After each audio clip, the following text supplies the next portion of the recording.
Chers frères et sœurs, par la bouche de son serviteur Isaïe, Dieu annonce la venue de l'Emmanuel qui naîtra d'une vierge. Cette annonce survient au moment où le royaume de David est divisé par les fils de Salomon. Et ces deux royaumes font sentir leur pouvoir. Dieu annonce au roi Akaz la fin de la royauté humaine en Israël. Désormais, il n'aura plus de roi pour gouverner le peuple d'Israël à la manière humaine. C'est le fils de la Vierge, l'Emmanuel, c'est-à-dire Dieu avec nous, qui régnera sur Israël. Son règne sera donc un règne spirituel et éternel. L'espérance de la venue du Fils né de la Vierge ne tardera plus. Elle n'est plus une venue lointaine, mais proche, car Dieu vient lui-même visiter son peuple en la personne de Jésus-Christ.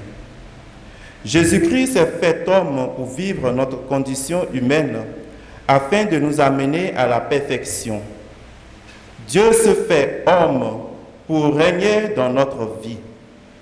Le projet de Dieu pour la royauté n'est plus une gouvernance humaine, comme les rois qu'a connu le peuple d'Israël, mais une royauté spirituelle. Jésus vient s'incarner dans la vie de chacun.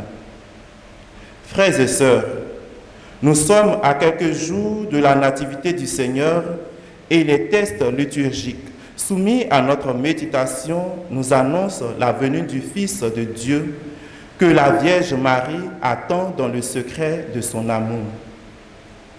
La prophétie d'Isaïe s'accomplit en la personne de Jésus-Christ, Fils de Dieu, fait chair, venu dans le monde par la puissance de l'Esprit Saint. Jésus, qui était avant tous les siècles et par qui tout a été fait, se fait petit enfant.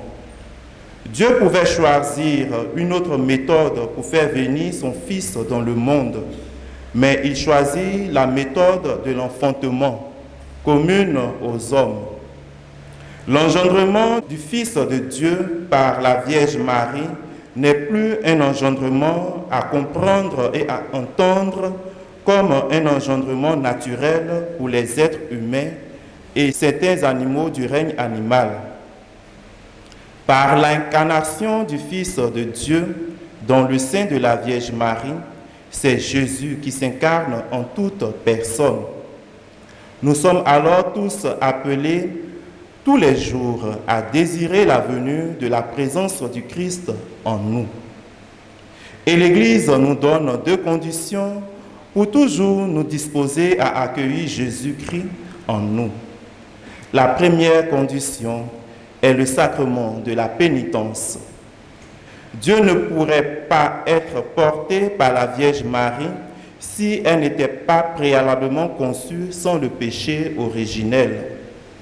Ainsi, nous aussi, nous ne pouvons pas porter en nous le Christ si nous ne sommes pas en état de grâce.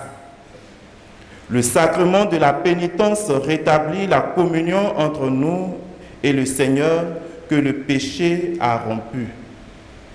La deuxième condition est le sacrement de l'Eucharistie. Communier dignement au corps du Christ, c'est faire régner Jésus en nous, c'est demeurer en lui et lui en nous. L'Eucharistie est l'incarnation du Christ en nous. C'est porter en soi le Christ Jésus comme la Vierge Marie qui l'a porté en son sein.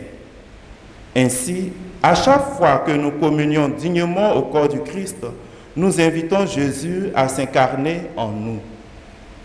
La Vierge Marie n'a pas que porté le Fils de Dieu en son sein. Elle est restée en communion avec lui. Ainsi, communier au corps du Christ n'est pas suffisant pour que le Christ s'incarne en nous. Il nous faut penser à lui, orienter nos pensées vers lui. La communion sacramentelle s'accompagne de la communion spirituelle.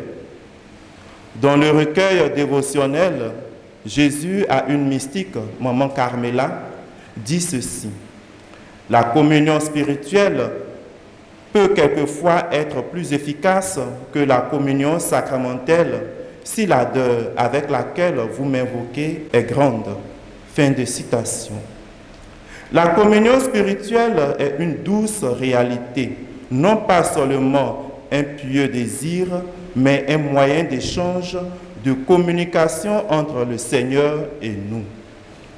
L'enfant Jésus que nous attendons tous à Noël ne peut pas venir habiter et régner en nous et dans nos familles si nous ne l'accueillons pas. Nous sommes libres de l'inviter en nous comme de ne pas le faire.